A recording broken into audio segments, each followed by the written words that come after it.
Students, आप सभी का श्री करनी एकेडमी के डिजिटल प्लेटफॉर्म पे स्वागत है। मैं प्रताप सिंह, आपका हिस्ट्री का एजुकेटर, एक बार फिर आपके बीच हाजिर हूँ।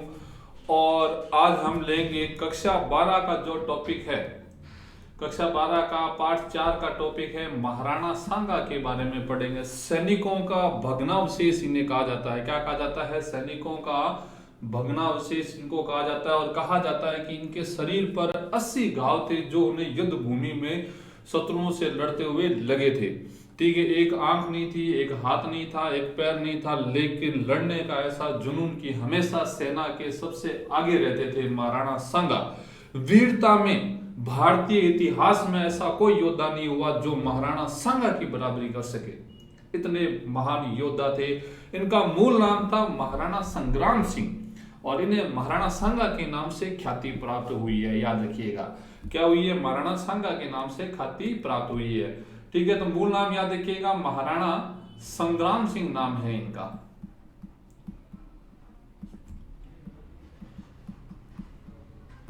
ठीक है, सांगा अपने पिता महाराणा रायमल की मृत्यु के बाद 1509 ईस्वी में 27 वर्ष की आयु में मेवाड़ का शासक बना था। मेवाड़ के महाराणाओं में वह सबसे अधिक प्रतापी योद्धा था। मेवाड़ के महाराणाओं में वे सबसे अधिक प्रतापी ही योद्धा था। याद रखिएगा। ठीक है, आगे देखते हैं। उत्तराधिकार के लिए संघर्ष। देखिए, महाराणा सांगा के जो पिता थे राणा रणमल, क्या है? राणा रणमल है। तो इनका कहा जाता है कि 9 पत्नियां थी। कौन थी? 9 पत्नियां थी और 11 पुत्र थे।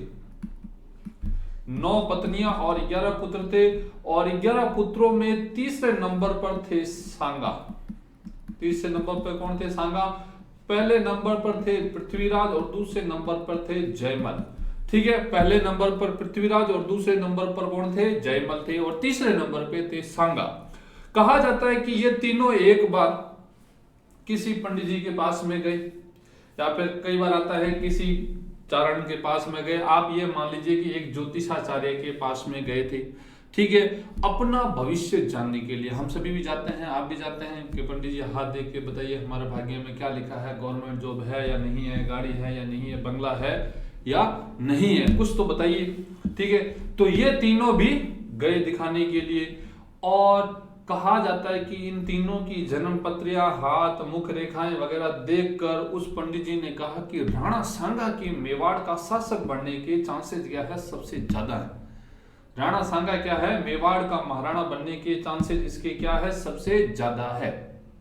ठीक है, तो इस पर पृथ्वीराज क्या हो गया? गुस्सा हो गया कि बड़ा मैं। नियम क्या चलता था कि भाई जो सबसे बड़ा पुत्र है वही उत्तराधिकारी बनता था। जो सबसे बड़ा पुत्र है वही उत्तराधिकारी शासक बनता था। पृथ्वीराज सबसे बड़ा है।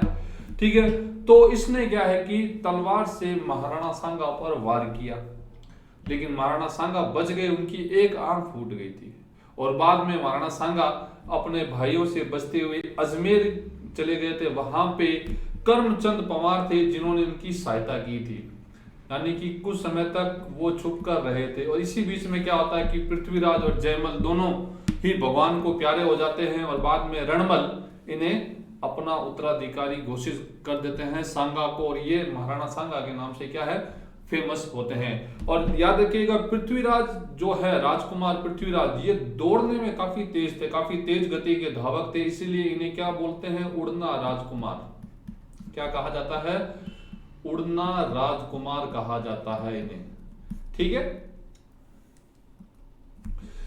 ठीक है। उन्हें देखकर उसने कहा कि ग्रह तो पृथ्वीराज और जयमल के भी अच्छे हैं, परंतु राजयोग संग्राम सिंह के पक्ष में होने के कारण मेवाड़ का स्वामी वही होगा।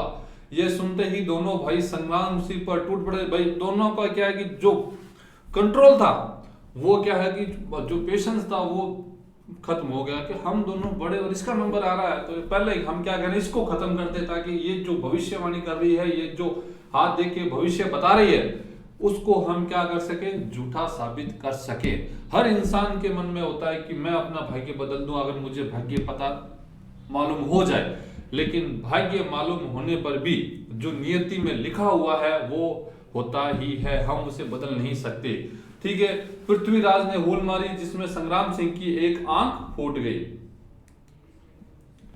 ठीक है। इस समय तो सारंग देव महाराणा रायमल के चाचा के बीच बचाव कर किसी तरह उन्हें शांत किया, किंतु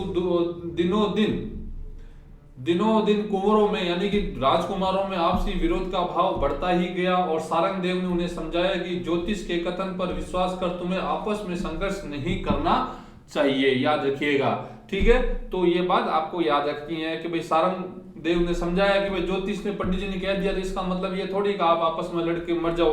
और वो बाद में महाराणा सांगा अपने भाइयों से बचने के लिए कुछ दिन अजमेर चले जाते हैं और कहते हैं कि भाई वो जो निर्वासित काल निकाल रहे होते हैं तो वो एक बार सो रहे होते हैं तो पेड़ के नीचे, तो पेड़ पे क्या धूप आ जाती है, तो कहते हैं कि एक शेष नाग निकल के, ठीक है, तो उनको छांव दे रहा होता है। तो करमचंद पवार उन्हें देख लेता है कि ये कोई साधारण व्यक्ति नहीं है और फिर वो उनका बायोडाटा जानता है और फिर उन्हें अपने पास रख लेता है। याद रखिएगा।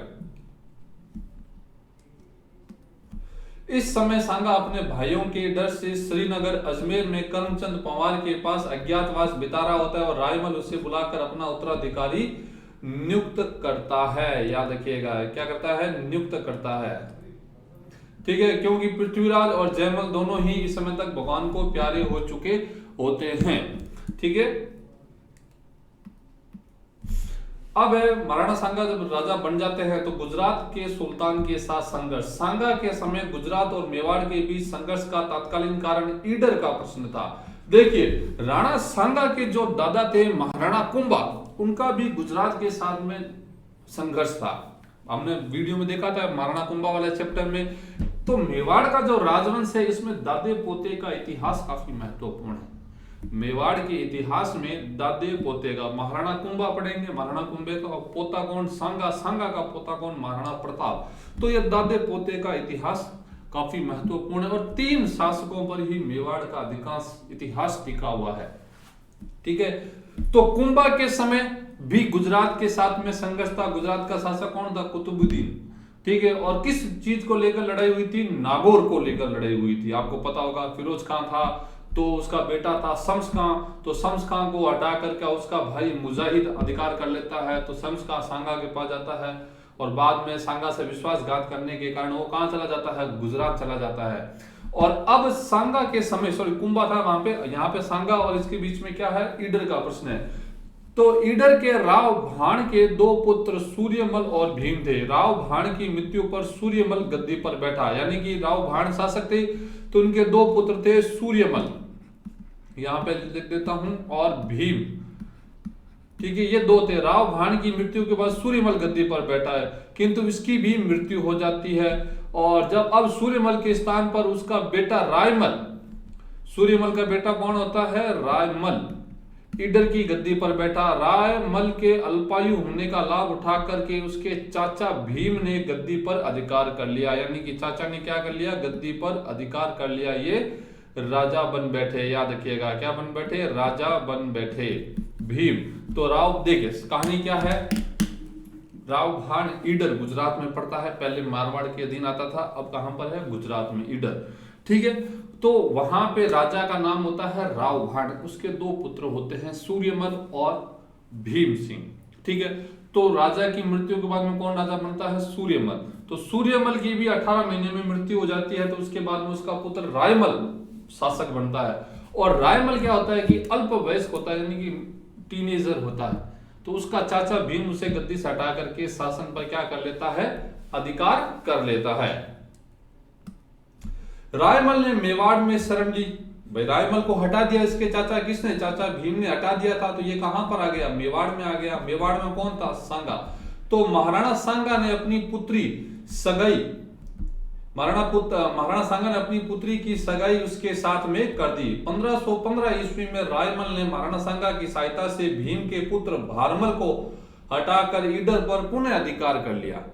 भारमल को हटाकर रायमल को ईडर का शासक बनाए जाने से गुजरात का सुल्तान मुजफ्फर काफी परेशान हो गया, या फिर अप्रसन्न हो गया, या फिर क्रोधित हो गया था। देखिए वापस मैं आपको बता देता हूं, राव भाण था, कौन था? राव भाण। इसके 2 पुत्र थे, सूर्यमल और भीम। सूर्यमल भीम, इसकी मृत्यु के बाद में इसका बेटा रायमल शासक बनता है, लेकिन रायमल को हटा करके भीम अधिकार कर लेता है और भीम की बाद में इसका बेटा आता है भारमल। ठीक है, और जब ये भीम इसको हटाता है तो ये कहां जाता है, सांगा के पास में मेवाड़, और बाद में सांगा इसको हटा करके इसको क्या कर देता है, राजा बना देता है। ठीक है, और इससे कौन दुखी होता है, गुजरात का शासक मुजफ्फर, क्योंकि भीम ने उसी की आज्ञा अनुसार ईडर पर अधिकार किया था। नाराज सुल्तान मुजफ्फर ने अहमदनगर के जागीरदार निजामुल मुल्क को आदेश दिया कि वह रायमल को हटाकर भारमल को पुनः ईडर की गद्दी पर बैठा दे। निजामुल मुल्क द्वारा ईडर पर घेरा डालने पर रायमल पहाड़ों में चला गया और पीछा करने पर निजामुल मुल्क को पराजित किया था। ठीक है, ईडर के आगे रायमल का अनावश्यक पीछा किए जाने से नाराज सुल्तान ने निजामुल मुल्क को वापस बुला लिया। उसके बाद सुल्तान द्वारा मुवारिजिल मुल्क को ईडर का हाकिम यानी कि प्रशासक, हाकिम क्या बोलते हैं, प्रशासक तो नियुक्त किया गया। और एक भाट के सामने एक दिन मुवारिजुल मुल्क ने सांगा की तुलना एक कुत्ते से कर दी। क्या कर दी, सांगा की तुलना एक कुत्ते से कर दी। और यह जानकारी मिलने पर सांगा वांगड़ के राजा उदय सिंह के साथ ईडर जा पहुंचा। पर्याप्त सैनिक न होने के कारण मुवारिजुल मुल्क ईडर छोड़कर अहमदनगर भाग गया। कहानी क्या है, गुजरात और राणा सांगा के बीच में संघर्ष। ठीक है, और संघर्ष का कारण क्या है, ईडर। ठीक है, ईडर के राजा राव भाण के दो पुत्र सूर्यमल और भीम सिंह। सूर्यमल शासक बनता है, उसकी मृत्यु हो जाती है, उसका पुत्र रायमल शासक बनता है। तो रायमल को उसका चाचा भीम सिंह हटा करके क्या कर लेता है, अधिकार कर लेता है। और भीम सिंह किसकी आज्ञा से करता है, गुजरात के शासक, यानी कि भीम सिंह को किसका सपोर्ट है, गुजरात का, और रायमल को किसका सपोर्ट है, राणा सांगा का। तो राणा सांगा की सहायता से रायमल क्या करता है कि भीम सिंह के पुत्र भारमल को हटा करके शासन पर अधिकार कर लेता है, वापस ईडर पर अधिकार कर लेता है।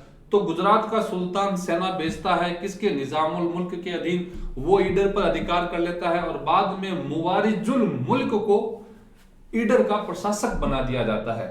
ठीक है, और ये क्या करता है कि राणा सांगा की तुलना एक कुत्ते के साथ में कर देता है। इससे राणा सांगा क्या करता है, ईडर पर आक्रमण करता है और वापस ईडर पर अधिकार कर लेता है। ठीक है, सांगा ने ईडर की गद्दी पर वापस रायमल को बिठा दिया और अहमदनगर, बड़ा गांव, बिसलनगर आदि स्थानों को लूटता हुआ चित्तौड़ लौट आया। सांगा के आक्रमण से हुई बर्बादी का बदला लेने के लिए सुल्तान मुजफ्फर ने 1520 ईस्वी में मलिक अयाज और किवालुल मुल्क की अध्यक्षता में दो अलग अलग सेनाएं मेवाड़ पर आक्रमण करने के लिए भेजी। ठीक है, और मालवा का सुल्तान महमूद भी इस सेना के साथ आ मिला। तो मेवाड़ मालवा की शत्रुता थी। अब वापस 1456 ईस्वी, आपको पता होगा कौन सी संधि हुई थी। ठीक है, तो संधि याद रखिएगा, 1456 राणा कुंभा के खिलाफ में हुई थी। चंपानेर की संधि हुई थी 1456। गुजरात के शासक कुतुबुद्दीन और मालवा के शासक महमूद खिलजी प्रथम, वो राणा कुंभा के खिलाफ में हुई थी। और यहाँ पे राणा सांगा के खिलाफ मालवा का सुल्तान महमूद खिलजी द्वितीय है। कुंभा के समय फर्स्ट था, महमूद खिलजी फर्स्ट, और यहाँ पर महमूद खिलजी द्वितीय है। तो इस सेना के साथ आ मिला, किंतु मुस्लिम अफसरों में अनबन, यानी कि जो मुस्लिम कमांडर थे उनमें अनबन होने के कारण मलिक अयाज आगे नहीं बढ़ सका और संधि कर उसे वापस लौटना पड़ा। अब है दिल्ली सल्तनत के साथ में संघर्ष, और इस समय दिल्ली का सुल्तान कौन था, सिकंदर लोदी, और बाद में कौन बनता है, इब्राहिम लोदी। पहले होता है सिकंदर लोदी और फिर इब्राहिम लोदी।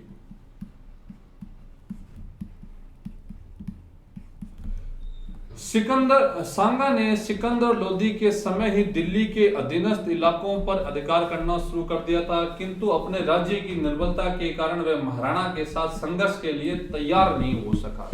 यानी कि सिकंदर लोदी जो अपनी धार्मिक कट्टरता के लिए फेमस है, ठीक है, तो उसके समय ही उसने दिल्ली के क्षेत्रों पर अधिकार करना शुरू कर दिया था। लेकिन सिकंदर जानता था कि राणा सांगा ताकतवर है, तो इससे पंगा लेना ठीक नहीं है। और सिकंदर लोदी के बाद में कौन शासक बनता है? इब्राहिम लोदी। सिकंदर लोदी के उत्तराधिकारी इब्राहिम लोदी ने 1517 ईस्वी में मेवाड़ पर आक्रमण किया और खातौली, ये कोटा में नामक स्थान पर दोनों पक्षों के बीच में युद्ध हुआ, जिसमें राणा सांगा की विजय हुई थी। क्या हुई थी? राणा सांगा की विजय हुई थी। सुल्तान युद्ध के मैदान से भाग निकलने में सफल रहा, किंतु उसके एक शहजादे को कैद कर लिया गया और इस युद्ध में तलवार से सांगा का बायां हाथ कट गया था और घुटने पर तीर लगने से वे हमेशा के लिए लंगड़ा हो गया था। ठीक है, तो एक हाथ कौन से युद्ध में खोया था? राणा सांगा ने खातौली के युद्ध में। खातौली की पराजय का बदला लेने के लिए 1518 ईस्वी में इब्राहिम लोदी ने मियां माखन की अध्यक्षता में सांगा के विरुद्ध एक बड़ी सेना भेजी थी, किंतु सांगा ने बाड़ी धौलपुर नामक स्थान पर लड़े गए युद्ध में एक बार फिर शाही सेना को पराजित किया। यानी कि दिल्ली को कितनी बार पराजित किया? 2 बार। 1517 खातौली का युद्ध और 1518 बाड़ी या धौलपुर का युद्ध। और दोनों ही समय कौन था? इब्राहिम लोदी। एक बार इब्राहिम लोदी स्वयं आया था और दूसरी बार उसने अपने सेनापति मियां माखन को भेजा था। ठीक है, अब है मालवा के साथ में संघर्ष। किसके साथ में? मालवा के साथ में। कुंभा और मालवा के बीच में भी संघर्ष था। क्या संघर्ष था? कि भाई कुंभा के जो षड्यंत्रकारी थे, जिन्होंने उनके पिता को मारा था, तो उनको मालवा की सुल्तान ने शरण दी थी। ठीक है, तो वो कारण था। और दोनों साम्राज्यवादी थे, महत्वाकांक्षी थे, दोनों की सीमा एक दूसरे को टच करती थी। और महाराणा कुंभा ने 1437 ईस्वी सारंगपुर के युद्ध में, कौन से युद्ध में? 1437 ईस्वी सारंगपुर के युद्ध में मालवा के सुल्तान महमूद खिलजी प्रथम को पराजित किया था। और बाद में आगे शत्रुता आई राणा सांगा और महमूद खिलजी द्वितीय के समय। मेदिनी राय नामक एक हिंदू सामंत ने मालवा के अपदस्थ सुल्तान महमूद खिलजी द्वितीय को पुनः शासक बनाने में सहायता प्रदान की थी। अब देखिए, मालवा की राजनीति चल रही है, तो मालवा के शासक मेदिनी राय एक सामंत होता है, तो उसकी सहायता से मालवा का सुल्तान बनता है महमूद खिलजी द्वितीय।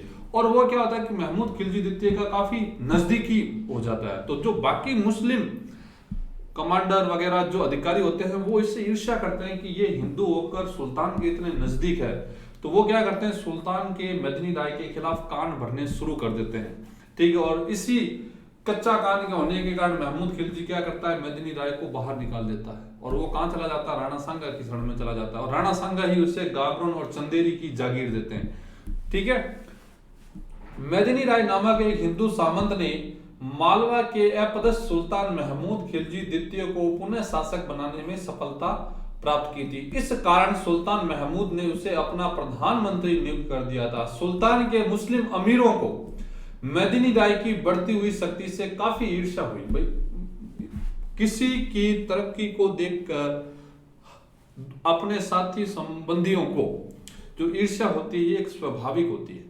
ठीक है, तो अमीरों को, मुस्लिम जो अमीर थे, उन्हें भी ईर्ष्या हुई और उन्होंने सुल्तान को उसके विरुद्ध बरगलाने में, यानी कि भड़काने में सफलता प्राप्त कर ली। मेदिनी राय महाराणा की शरण में आ गया, जहां उसे गागरोन और चंदेरी की जागीर दे दी गई। 1519 ईस्वी में सुल्तान महमूद मेदिनी राय पर आक्रमण करने के लिए रवाना हुआ। ठीक है, इस बात की खबर लगते ही सांगा भी एक बड़ी सेना के साथ गागरोन पहुंच गया। वहां हुई लड़ाई में सुल्तान की बुरी तरह पराजित हुई। सुल्तान का पुत्र आसफ खां इस युद्ध में मारा गया और वह स्वयं घायल हो गया। सांगा सुल्तान को अपने साथ चित्तौड़ ले गया, जहां उसे 3 माह कैद रखा गया और एक दिन महाराणा सांगा सुल्तान को गुलदस्ता देने लगा और इस पर उसने कहा कि किसी चीज के देने के 2 तरीके होते हैं, एक तो अपना हाथ ऊंचा कर अपने से छोटे को देवे। ठीक है, अपन देते हैं तो अपना हाथ हमेशा, देने वाले का हाथ हमेशा ऐसे रहता है और लेने वाले का ऐसे रहता है, और अपना हाथ नीचा कर बड़े को नजर करे। ठीक है ना भाई, हम जब जिस किसी को भी देते हैं कुछ भी, भिक्षा या कोई भी चीज देते हैं, तो वो हमेशा हमको प्रणाम करता है। ठीक है, तो मैं आपका कैदी हूं, इसलिए यहां नजर का तो कोई सवाल ही नहीं, और भिखारी की तरह केवल इस गुलदस्ते के लिए पसारना मुझे शोभा नहीं देता। अब देखिए क्या बात हुई, मैं आपको बताता हूं। मालवा और राणा सांगा के संघर्ष की बात कर रहे हैं हम यहाँ पे। तो मालवा में क्या होता है कि मालवा में मेदिनी राय की सहायता से शासक कौन बनता है? महमूद खिलजी द्वितीय, सेकंड बनता है। ठीक है, और उससे मेदिनी राय को महमूद क्या करता है? अपना प्रधानमंत्री बना देता है। तो इससे क्या होता है कि जो बाकी के जो मुस्लिम लोग अमीर होते हैं वो ईर्ष्या करने लगते हैं मेदिनी राय से कि ये हिंदू होकर सुल्तान के काफी नजदीक चला गया। तो वो क्या करते हैं कि सुल्तान के कान भरने शुरू कर देते हैं। तो वो मेदिनी राय क्या होता है? राणा सांगा की शरण में आ जाता है। राणा सांगा उससे गागरोन और चंदेरी की जागीर दे देता है और महमूद क्या करता है कि उन पर आक्रमण करता है, मेदिनी राय पर। जब राणा सांगा को सूचना मिलती है कि मेदिनी राय पर आक्रमण हो रहा है तो राणा सांगा भी मेदिनी राय की सहायता के लिए आता है और सुल्तान को युद्ध में बुरी तरह, गागरोन का युद्ध होता है, बुरी तरह पराजित करता है। क्या करता है? बुरी तरह। सुल्तान का बेटा आसफ खान इस युद्ध में मारा जाता है, सुल्तान स्वयं घायल हो जाता है। तो राणा सांगा उसे पकड़कर चित्तौड़ लाता है, उसका इलाज करवाता है, उसको कैद रखता है और एक दिन उसको एक गुलदस्ता देता है। तो वो जो महमूद होता है वो उसको कहता है कि भाई किसी भी चीज को देने के दो तरीके होते हैं, एक तो हाथ ऊपर करके किसी को छोटे को देवे, ठीक है, और अपना हाथ नीचा कर या अपना हाथ बड़ा नीचा कर बड़े को नजर करे। भाई हम अगर बड़े हैं तो हम अपने छोटे को कैसे चीज देंगे कि ये लो भाई तुम ले लो। जैसे मान लीजिए आप किसी भी बेगर को, भिखारी को, मांगने वाले को देते हैं तो कैसे देते हैं? ऐसे देते हैं कि ये ले भाई 1 रुपया, 10 रुपया, 5 रुपया, ये खाने की चीज। हाथ हमेशा कैसा रहता है? ऐसा रहता है, ठीक है। या फिर और हमारा नजरिया, अगर हम अपने पापा को या अपने से बड़े अधिकारी को या बड़े किसी व्यक्ति को, समाज के प्रतिष्ठित व्यक्ति को कोई चीज देते हैं तो वो कैसे देंगे? हाथ ऐसे करके, लीजिए जनाब, ठीक है। तो महमूद कहता है कि भाई मैं यहां पर आपका कैदी हूं तो मैं तो आपको नजर दे नहीं सकता और एक गुलदस्ते के लिए मैं इससे हाथ पसारूं, ये शोभा नहीं देता। मैं भी तो सुल्तान हूं। क्या हूं? मैं भी तो सुल्तान हूं और एक गुलदस्ता लेने के लिए मैं केवल अपने हाथ पसारूं तो ये भी मुझे क्या है? शोभा नहीं देता। तो राणा सांगा उसकी इस बात से प्रसन्न हुआ और राणा सांगा ने उसे रिहा कर दिया। देखिए, सिकंदर और पोरुस का युद्ध हुआ था तो सिकंदर ने भी पोरुस से पूछा था कि बोल तेरे साथ क्या सलूक किया जाए, मार दिया जाए कि छोड़ दिया जाए। तो उसने कहा कि वही जो एक राजा दूसरे राजा के साथ में करता। तो सिकंदर ने भी उसे छोड़ दिया और राणा सांगा ने भी इसे छोड़ दिया और महाराणा कुंभा ने भी मालवा के सुल्तान महमूद खिलजी प्रथम को बंदी बनाया था और बाद में छोड़ दिया था।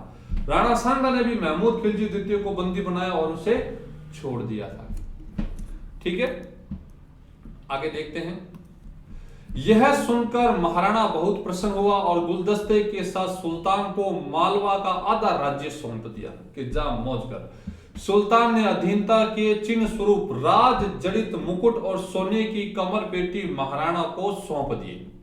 ठीक है, आगे के अच्छे व्यवहार के लिए महाराणा ने सुल्तान के एक शहजादे को जमानत के तौर पर चित्तौड़ रख लिया। महाराणा के इस उदार व्यवहार की मुस्लिम इतिहासकारों ने काफी प्रशंसा की है, किंतु राज्य के लिए यह नीति हानिकारक रही थी। बाबर और संगा के बीच में कारण के क्या थे? बाबर आपको पता है मुगल थे, बाबर मुगल था और यह फरगना का शासक था, फरगना समरकंद के लीजिए। और बाबर ने 1526 ईस्वी में पानीपत का पहला युद्ध लड़ा था। पानीपत का प्रथम युद्ध लड़ा था और इस युद्ध में उसने दिल्ली के शासक इब्राहिम लोदी को पराजित कर दिया था और भारत में किस वंश की नींव रखी थी? मुगल वंश की नींव रखी थी। क्या रखी थी? मुगल वंश की नींव रखी थी। ठीक है, तो याद रखिएगा। अब बाबर का जो दूसरा संघर्ष होता है, जो महत्वपूर्ण संघर्ष होता है, भाई जो पानीपत का पहला युद्ध लड़ा बाबर ने, वो तो क्या था? सेमीफाइनल था, क्योंकि इब्राहिम लोदी इतना ताकतवर नहीं था जितना राणा सांगा था। इब्राहिम लोदी को राणा सांगा ने 2 बार युद्ध में पराजित किया था। तो बाबर के लिए मुख्य चुनौती क्या थी? भारत में शासन स्थापित करने की, तो वो थी राणा सांगा, क्योंकि राणा सांगा भी उत्तर भारत में हिंदू राज्य स्थापित करना चाहता था और उसको बाबर को हटाना जरूरी था।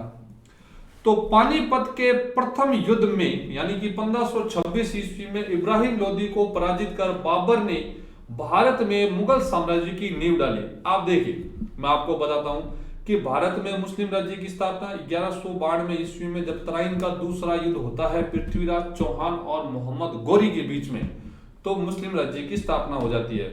और मुस्लिम राज्य की शुरुआत मानी जाती है अपन मोटे तौर पर 1205 ईस्वी से, या फिर 1206 ईस्वी मान लीजिए, मानी जाती है 1206 ईस्वी से। और ये 1206 ईस्वी से लेकर 1526 ईस्वी तक का जो टाइम पीरियड है ये क्या कहलाता है? सल्तनत काल कहलाता है। क्या कहलाता है? सल्तनत काल। और इनके बीच में जो शासक होते थे वो क्या कहलाते थे? सुल्तान कहलाते थे। क्या कहलाते थे? सुल्तान कहलाते हैं। तो इस टाइम पीरियड में यानी कि 1206 से लेकर 1526 ईस्वी तक टोटल 32 सुल्तान हुए थे। कितने? 32 सुल्तान हुए थे। और इन 32 सुल्तानों में से केवल एक इब्राहिम लोदी था जो युद्ध भूमि में मारा गया था लड़ते हुए। बाकी सभी अपनी मौत मरे थे, या किसी ने मार दिया था सोते हुए को, किसी को जहर दे दिया गया। लेकिन युद्ध भूमि में वीर गति को प्राप्त करने वाला एक ही सुल्तान था और वो था इब्राहिम लोदी। लोदी वंश का अंतिम शासक जो पानीपत के प्रथम युद्ध में बाबर के खिलाफ लड़ते हुए मारा गया था। ठीक है, अब हम बात करते हैं बाबर और राणा सांगा के बीच में संघर्ष के क्या कारण थे। पहला है सांगा पर वचन भंग का आरोप। पहला कारण क्या है? सांगा पर वचन भंग करने का आरोप। तुर्की भाषा में लिखी अपनी आत्मकथा तुजुक ए बाबरी, याद रखिएगा तुर्की भाषा में लिखी थी। तो बाबर ने लिखा है कि सांगा ने काबुल में मेरे पास दूत भेजकर दिल्ली पर आक्रमण करने के लिए कहा और उसी समय सांगा ने स्वयं आगरा पर हमला करने का वादा किया था। अब ये बात कौन कह रहा है? बाबर कह रहा है। किसमें कह रहा है? अपनी आत्मकथा ऑटोबायोग्राफी में कह रहा है। कौन सी? तुजुक ए बाबरी, जो तुर्की भाषा में लिखी है उसने। और क्या कह रहा है कि राणा सांगा ने काबुल में उसके पास में दूत भिजवाया था कि आप भारत पर आक्रमण कीजिए दिल्ली पर, और आप दिल्ली पर आक्रमण करेंगे तो मैं आपकी सहायता करूंगा, आगरा पे आक्रमण करूंगा। ठीक है, तो ये बात भाई मेरे तो हजम नहीं हो रही है। क्यों? क्योंकि राणा सांगा इब्राहिम लोदी के खिलाफ बाबर को भारत में क्यों बुलाएगा? क्योंकि वो खुद 1517 और 1518 खातोली के युद्ध और बाड़ा धौलपुर के युद्ध में इब्राहिम लोदी को हरा चुका था। तो वो इब्राहिम लोदी के खिलाफ राणा बाबर को क्यों बुलाएगा? तो ये बात सही प्रतीत नहीं होती है। किंतु सांगा अपने वचन पर नहीं रहा। मैंने दिल्ली और आगरा पर अधिकार जमा लिया तो भी सांगा की तरफ से मिलने का कोई चिन्ह दृष्टिगत नहीं हुआ। सांगा पूर्व में इब्राहिम लोदी को अकेला ही 2 बार पराजित कर चुका था। ऐसे में उसके विरुद्ध काबुल से बाबर को भारत आमंत्रित करने का आरोप तर्क संगत प्रतीत नहीं होता। ये बात क्या है? तर्क संगत प्रतीत नहीं होती है। अब है महत्वाकांक्षाओं का टकराव, अपनी एम्बिशंस का क्या है? टकराव। इब्राहिम बाबर की इब्राहिम लोदी पर विजय के बाद संपूर्ण भारत पर अपना आधिपत्य स्थापित करना चाहता था। भाई बाबर ने पानीपत के पहले युद्ध में किसको हराया था? इब्राहिम लोदी को। दिल्ली और उसके आसपास के क्षेत्रों पर अधिकार कर लिया था। अब उसकी मंशा क्या है? साम्राज्य विस्तार की, कि मैं उत्तरी भारत पर, समस्त उत्तरी भारत पर, संपूर्ण भारत पर क्या करूं? मुगल ध्वज फहराऊं। और इधर राणा सांगा की क्या महत्वाकांक्षा है कि मैं उत्तर भारत में हिंदू राज्य स्थापित करूं। हिंदू पंथ या हिंदू प्रमुख सांगा को पराजित किए बिना ऐसा संभव नहीं था, क्योंकि सांगा का ख्वाब क्या था? दिल्ली पर हिंदू राज्य स्थापित करना। दोनों का उत्तरी भारत में एक साथ बने रहना ठीक वैसा ही था जैसे एक म्यान में 2 तलवारें। अब राजपूत अफगान मैत्री। देखिए, जो पानीपत का पहला युद्ध हुआ था इसमें जो इब्राहिम लोदी था ये कौन था? अफगान था। और अफगान अब किसकी शरण में आ गए थे? राजपूतों की। ठीक है ना। तो और हसन खान मेवाती जो खानवा के युद्ध में मारा गया था, ठीक है ना, वो भी अफगान था। सांगा की तरफ से लड़ता हुआ मारा गया था, ये भी याद रखिएगा। यद्यपि पानीपत के प्रथम युद्ध में अफगान पराजित हो गए थे, किंतु वे बाबर को भारत से बाहर निकालने के लिए प्रयासरत थे। ठीक है, इस कार्य के लिए सांगा को उपयुक्त पात्र समझकर अफगानों के नेता हसन खान मेवाती और मृतक सुल्तान इब्राहिम लोदी का भाई महमूद लोदी उसकी शरण में पहुंच गए। ठीक है, और राजपूत अफगान मोर्चा बाबर के लिए भय का कारण बन गया था, अतः उसने सांगा की शक्ति को नष्ट करने का फैसला लिया। ठीक है, अब सांगा द्वारा सल्तनत के क्षेत्रों पर अधिकार करना। पानीपत के युद्ध में इब्राहिम लोदी की पराजय से उत्पन्न अव्यवस्था का लाभ उठाते हुए सांगा ने खंडार दुर्ग यानी कि रणथंबोर के पास और उसके निकटवर्ती 200 गांवों को अधिकृत कर लिया था, जिससे वहां के मुस्लिम परिवारों को पलायन करना पड़ा। दोनों शासकों ने भावी संघर्ष को देखते हुए अपनी अपनी स्थिति को सुदृढ़ करना प्रारंभ कर दिया था। ठीक है, आगे देखते हैं। मुगल सेनाओं ने बयाना, धौलपुर और ग्वालियर पर अधिकार कर लिया था, जिससे बाबर की शक्ति में वृद्धि हुई। इधर सांगा के निमंत्रण पर अफगान नेता हसन खान मेवाती, महमूद लोदी, मारवाड़ का मालदेव, आमेर का पृथ्वीराज, ईडर का राजा भारमल, ठीक है, वीरमदेव मेड़तिया, वांगड़ का रावल उदय सिंह, सलुम्बर का रावत रतन सिंह, चंदेरी का मेदिनी राय, सादरी का झाला आजा जिन्होंने छत्र धारण किया था, ठीक है, देवलिया का रावत बाग सिंह, बीकानेर का कुंवर कल्याणमल से सैन्य आ डटे थे। तो ये सभी किसके साथ में थे? राणा सांगा के साथ में थे। प्रमुख कौन थे? राणा सांगा हो गया। और एक प्रथा चलती है पाती पर्वन, ये राजपूती परंपरा है पाती पर्वन। तो इसमें क्या है कि सभी राजपूत राजाओं को युद्ध में शामिल होने के लिए संदेश भिजवाया गया था, निमंत्रण भेजा गया था कि भाई हम युद्ध करने जा रहे हैं। ठीक है, राणा सांगा ने कहा कि मैं युद्ध करने जा रहा हूं। ठीक है, और बाबर एक मुस्लिम शासक है, जो कोई भी राजपूत शासक मेरा साथ देना चाहता है तो उसके लिए मेरे रास्ते खुले हैं। और राणा सांगा के अधीन ही संपूर्ण राजपूताना में एकता देखने को मिली थी। ठीक है, राजपूताना के समस्त राजा राणा सांगा के अधीन खानवा के युद्ध में शामिल होते हैं। ठीक है, तो इसमें मारवाड़ का मालदेव, आमेर का पृथ्वीराज, ईडर का भारमल, वीरमदेव मेड़तिया, वांगड़ का रावल अज्जा, ठीक, उदय सिंह, सलुम्बर का रावत रतन सिंह, चंदेरी का मेदिनी राय, सादड़ी का झाला अज्जा, देवलिया का रावत बाग सिंह और बीकानेर का कुंवर कल्याणमल ये शामिल हुए थे। फरवरी 1527 ईस्वी में सांगा रणथंबोर से बयाना पहुंच गया, जहां पर इस समय बाबर की तरफ से मेहंदी ख्वाजा दुर्ग रक्षक के रूप में तैनात था। सांगा ने दुर्ग को घेर लिया, जिससे दुर्ग में स्थित मुगल सेना की स्थिति काफी खराब हो गई। बाबर ने बयाना की रक्षा के लिए मोहम्मद सुल्तान मिर्जा की अध्यक्षता में एक सेना भेजी, किंतु राजपूतों ने उसे खदेड़ दिया। अंततः बयाना पर सांगा का अधिकार हो गया। बयाना विजय बाबर के विरुद्ध सांगा की महत्वपूर्ण विजय थी। इधर बाबर युद्ध की तैयारियों में जुटा था, किंतु महाराणा की तीव्र गति, बयाना की लड़ाई और वहां से लौटे हुए शाह मंसूर किस्मती आदि से राजपूतों की वीरता की प्रशंसा सुनकर चिंतित हो गया। और इसी समय एक मुस्लिम ज्योतिषी मोहम्मद शरीफ ने भविष्यवाणी की कि मंगल का तारा पश्चिम में है, इसलिए पूरब से लड़ने वाले पराजित होंगे। यानी कि उसने कहा था कि बाबर युद्ध हार जाएगा। तो बाबर ने क्या किया?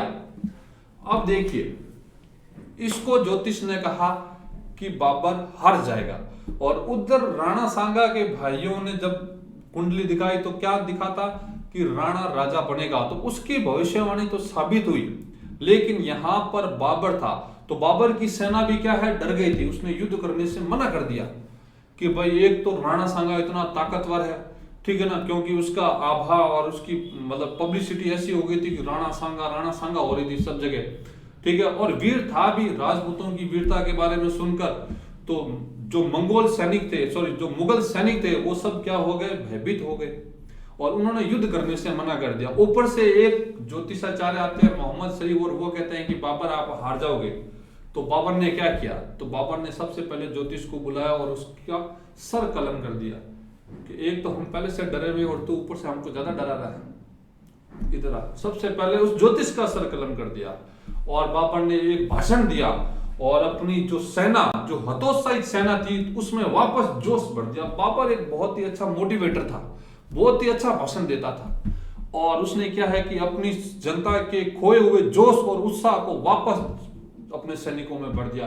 बाबर ने कहा था कि भाई जो जाना चाहता है वो जाए, लेकिन मैं लड़ूंगा, और मरा तो शहीद कहलाऊंगा और जीता तो गाजी कहलाऊंगा। गाजी क्या होता है? यहाँ पर काफिरों को मारने वाला, ठीक है, काफिरों के खिलाफ युद्ध करने वाला क्या कहलाता है? गाजी कहलाता है। और काफिर कौन होता है? जो इस्लाम धर्म को नहीं मानता। तो बाबर ने कहा मैं मरा तो क्या कहलाऊंगा? शहीद कहलाऊंगा, मुझे जन्नत नसीब होगी, और जीता तो क्या कहलाऊंगा? गाजी कहलाऊंगा। मैं कसम खाता हूं कि आज के बाद में कभी शराब नहीं पीऊंगा। और उसने शराब के सारे प्यालों को तोड़ दिया था वहां पर, और एक कर था तमगा, उस कर को भी हटा दिया था। ठीक है, तो उसके सैनिकों में क्या आ गया? जोश भर गया था, और वो युद्ध के लिए क्या हो गए थे? तैयार हो गए थे। बाबर की सेना की स्थिति पूर्व में ही थी। चारों तरफ निराशा का वातावरण देख बाबर ने सैनिकों को उत्साहित करने के लिए कभी शराब ना पीने की प्रतिज्ञा की, और शराब पीने की कीमती सुराइयां जो रखी हुई होती है, आपको पता है सुराइयां जो अपन रात को पहले चलती थी, रात को जब लोग बाहर सोते थे या छतों पर सोते थे, तो मिट्टी का एक पात्र होता है जिसका ऊपर का मुंह काफी पतला होता है, तो उसको बोलते हैं सुराइयां। और प्याले तुड़वा करके गरीबों में बांट दिए। सैनिकों ने मजहबी भावों को उत्तेजित करने के लिए उसने कहा कि सरदारों, सिपाहियों, प्रत्येक मनुष्य जो संसार में आता है वो मरता है। बाबर ने क्या किया कि भाई जो इस संसार में आता है वो मरता है, मृत्यु ही तो सत्य है। ठीक है, एक दिन मरना सबको है। जब हम चले जाएंगे तब एक खुदा ही बाकी रहेगा। जो कोई जीवन को भोग करने बैठेगा वह अवश्य ही उसको अवश्य मरना भी होगा। जो इस संसार रूपी सराय में आता है उसे एक दिन यहां से विदा भी होना पड़ता है। इसलिए बदनाम होकर जीने की अपेक्षा प्रतिष्ठा के साथ मरना अच्छा है। मैं भी यही चाहता हूं कि कीर्ति के साथ मृत्यु हो तो अच्छा होगा। शरीर तो नासवान है, खुदा ने हम पर बड़ी कृपा की है कि इस लड़ाई में हम मरेंगे तो शहीद और जीतेंगे तो क्या कहलाएंगे? गाजी कहलाएंगे। इसलिए सबको कुरान हाथ में लेकर कसम खानी चाहिए कि प्राण रहते कोई भी युद्ध में पीठ दिखाने का विचार ना करे। इसके साथ ही बाबर ने रायसेन के सरदार सहलदी तंवर के माध्यम से सुलह की बात भी चलाई। महाराणा ने इस प्रस्ताव पर अपने सरदारों से बात की, किंतु सरदारों को सहलदी की मध्यस्थता पसंद नहीं आई। इसलिए उन्होंने अपनी सेना की प्रबलता और बाबर की निर्बलता प्रकट कर संधि की बात न बनने दी। संधि वार्ता का लाभ उठाते हुए बाबर तेजी से अपनी तैयारी करता रहा और खानवा के मैदान में आ डटा। कवि राज श्यामल दास कृत वीर विनोद के अनुसार 16 मार्च 1527 ईस्वी को सुबह खानवा यानी कि भरतपुर के मैदान में युद्ध आरंभ हुआ, और पहली मुठभेड़ में बाजी राजपूतों के हाथ लगी, किंतु अचानक सांगा के सर में तीर लगने के कारण उसे युद्ध भूमि से हटना पड़ा। और युद्ध संचालन के लिए अब सरदारों ने सलुम्बर के रावत रतन सिंह चुंडावत से सैन्य संचालन के लिए प्रार्थना की। रतन सिंह ने यह कहते हुए उक्त प्रस्ताव अस्वीकार कर दिया कि मेरे पूर्वज मेवाड़ का राज्य छोड़ चुके हैं, इसलिए मैं एक क्षण के लिए भी राज्य चिन्ह धारण नहीं कर सकता, परंतु जो कोई राज्य छत्र धारण करेगा उसकी पूर्ण रूप से सहायता करूंगा, प्राण रहने तक शत्रु से लड़ूंगा।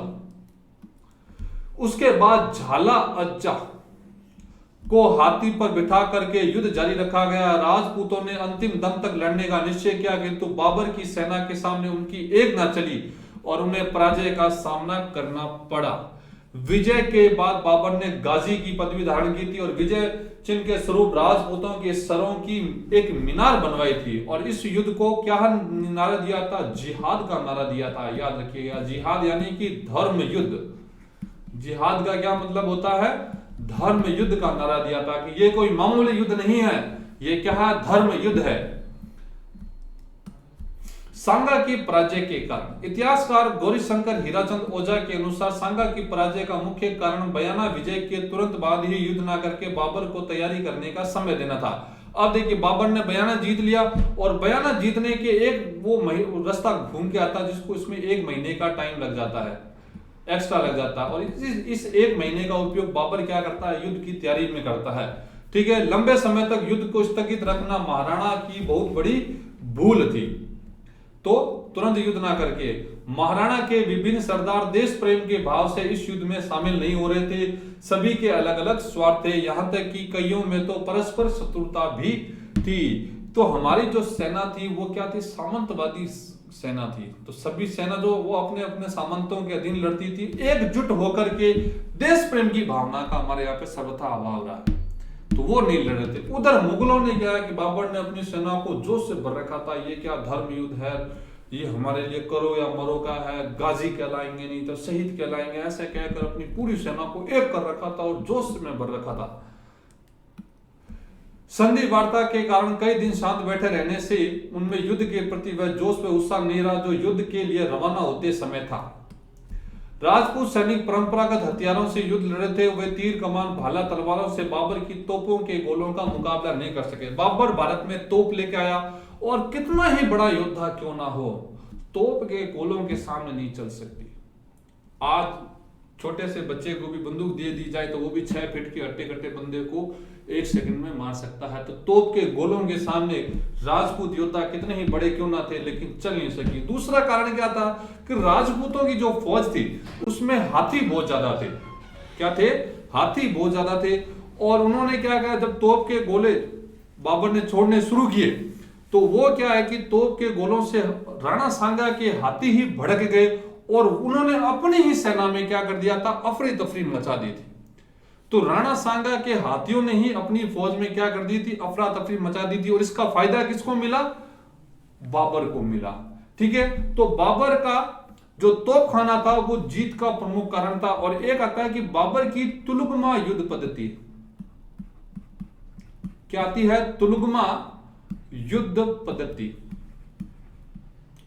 अब ये तुलुगमा युद्ध पद्धति क्या है मैं आपको बताता हूं। देखिए, बाबर ने क्या किया कि अपनी तोपों को एक लाइन सर खड़ा कर दिया। ऐसे क्या कर दिया?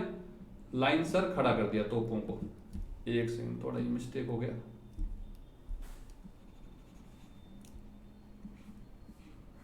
ठीक है, बाबर ने क्या किया, अपनी तोपों को खड़ा कर दिया और बीच में उनके बैलगाड़ियां खड़ी करके लगा दी ताकि कोई भी सैनिक यहां से आ नहीं सके कूद करके। ऐसी बैलगाड़ियों को खड़ा करके लगा दिया और अपनी सेना को 2 भागों में बांट दिया। एक सेना को यहां पे खड़ा कर दिया और एक सेना को यहां पर खड़ा कर दिया और एक सैनिक टुकड़ी यहां पर रिजर्व के रूप में रखी गई कि भाई आवश्यकता पड़ेगी तो हम यूज लेंगे। और इधर कौन खड़ी है? राजपूतों की सेना खड़ी है सामने से। ठीक है, क्या खड़ी है? राजपूतों की सेना। अब जब युद्ध प्रारंभ होता है तो राजपूत तो सीधा आगे की तरफ बढ़ रहे हैं और इधर क्या है कि तोप के गोले छूट रहे हैं। क्या छूट रहे हैं? तोप के गोले।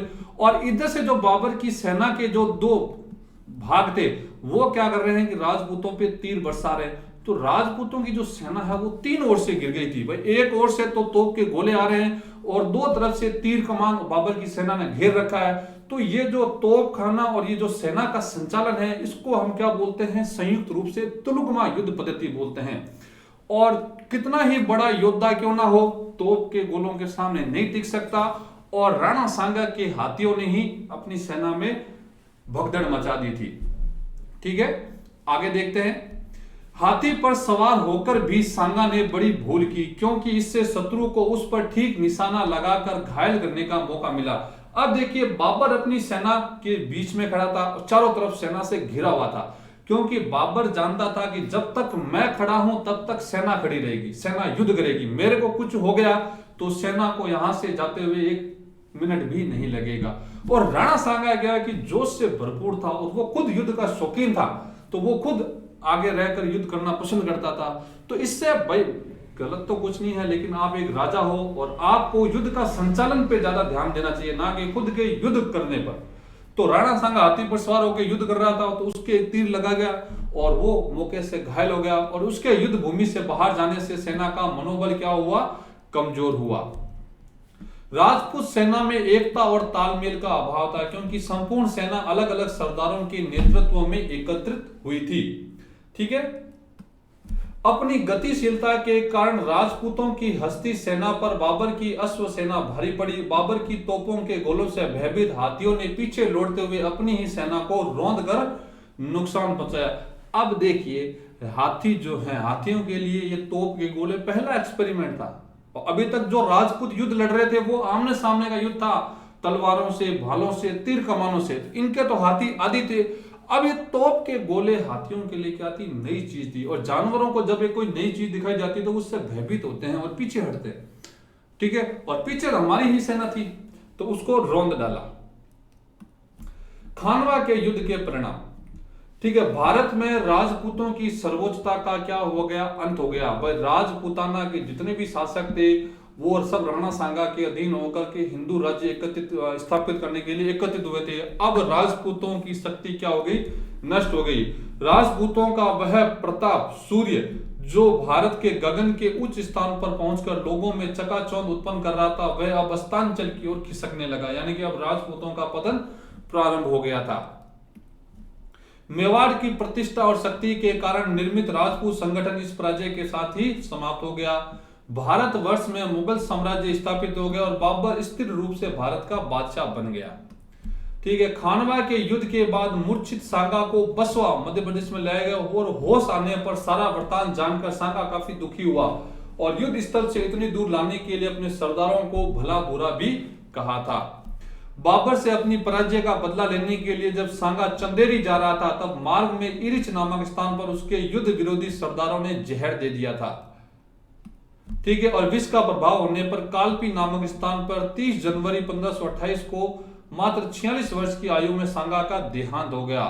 ठीक है, और अमर काव्य वंशावली के अनुसार सांगा का अंतिम संस्कार कहां पर हुआ था, मांडलगंड में हुआ। अब देखिए क्या कहानी हुई कि भाई सांगा के सर में तीर लगा, उसे युद्ध भूमि से बाहर ले गया, बसवा लेके गया। बसवा में उनका इलाज किया गया। जब सांगा को होश आया तो उनको भाई सारे बताए कि हम युद्ध हार गए, तोप के घोड़े छूटे, हमारे सैनिक हवा में उड़ रहे थे और हम युद्ध, हमारे अधिकांश सैनिक क्या हो, मारे गए। ठीक है, अब राणा सांगा को बड़ा दुख भी हुआ। और अब देखिए कि बाबर कहां जाता है, चंदेरी जाता है, चंदेरी का युद्ध लड़ता है, क्योंकि चंदेरी का जो शासक था मेदिनी राय, वो भी काफी ताकतवर था और उसने राणा सांगा का सपोर्ट किया था। और सांगा ने भी क्या है कि भाई मैं बाबर को हरा के छोड़ूंगा, तो वो क्या है कि मेदिनी राय की मदद करने जाता है। क्या जाता है, मेदिनी राय की मदद करने जाता है।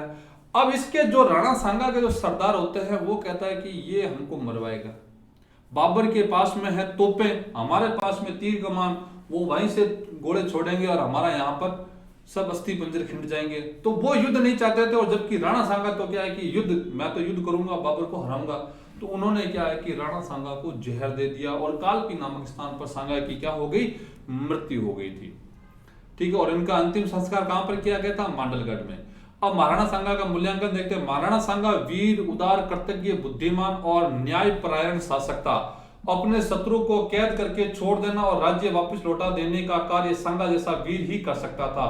प्रारंभ से ही विपत्तियों में पलने के कारण एक साहसी और वीर योद्धा बन गया था। अपने भाई पृथ्वीराज के साथ झगड़े में उसकी आंख फूट गई। इब्राहिम लोदी के साथ हुए खातोली के युद्ध में उसका हाथ कट गया, एक पैर से वह लंगड़ा हो गया। मृत्यु के समय तक उसके शरीर पर तलवारों और भालों के कम से कम 80 निशान लगे हुए थे, तो उसे एक सैनिक का भग्नावशेष सिद्ध कर रहे थे। शायद ही उसके शरीर का कोई अंश ऐसा हो जिस पर युद्ध में लगे हुए घावों के चिन्ह ना हो। अपने पुरुषार्थ द्वारा सांगा ने मेवाड़ को उन्नति के शिखर पर पहुंचा दिया। अपने समय का वह सबसे बड़ा हिंदू नरेश था, जिसके आगे बड़े बड़े शासक सिर झुकाते थे। जोधपुर, आमेर के राज्य भी उसका सम्मान करते थे। ग्वालियर, अजमेर, सीकर, रायसेन, कालपी, चंदेरी, बूंदी, गागरोल, रामपुरा, आबू के राजा उसके सामंत थे। वह भारत का अंतिम नरेश था, जिसके नेतृत्व में राजपूत नरेश विदेशियों को भारत से निकालने के लिए इकट्ठे हुए थे। देखिए, भारत का दुर्भाग्य ही है, पहले तो भारत के लोगों में एकता नहीं थी। जब पृथ्वीराज चौहान मोहम्मद गोरी से युद्ध कर रहा था तो जयचंद मोहम्मद गोरी की सहायता कर रहा था। ठीक है, तो एकता नहीं थी, इसलिए पृथ्वीराज चौहान हार गया। और इस बार सारे राजा एक हुए तो वो तोपों से हार गए। ठीक है, बाबर ने उसकी प्रशंसा में लिखा है कि राणा सांगा अपनी बहादुरी और तलवार के बल पर बहुत बड़ा हो गया था। मालवा, दिल्ली, गुजरात का कोई अकेला सुल्तान उसे हराने में असमर्थ था। उसके राज्य की वार्षिक आय 10 करोड़ थी। उसकी सेना में 1 लाख सैनिक थे।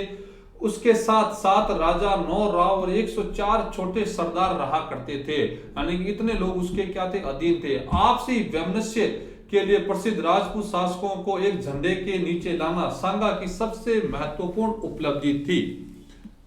ठीक है, सांगा धर्म और राजनीति के बड़े मर्मज्ञ थे। अंगहीन होने पर एक बार उन्होंने अपने सरदारों के सम्मुख प्रस्ताव रखा कि जिस प्रकार एक टूटी हुई मूर्ति पूजने योग्य नहीं रहती, उसी प्रकार मेरी आंख, भुजा, पैर अयोग्य होने के कारण मैं सिंहासन पर बैठने का अधिकारी नहीं हूं। इस पर जिसे उचित समझे बिठावे। राणा के इस विनीत व्यवहार से सरदार बहुत प्रसन्न हुए और बोले कि रण क्षेत्र में अंग भंग होने से राजा का गौरव घटता नहीं अपितु बढ़ता है।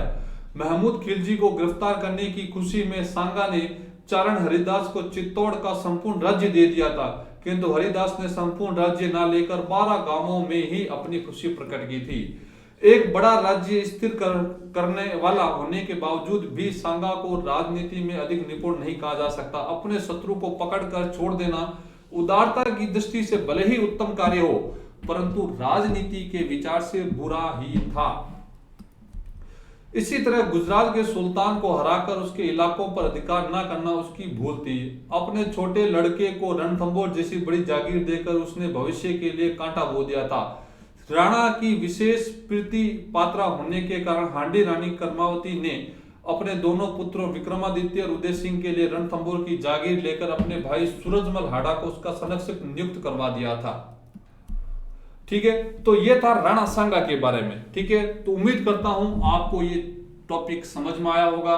फिर मिलेंगे एक नए टॉपिक के साथ, नए वीडियो के साथ। तब तक के लिए बहुत बहुत धन्यवाद।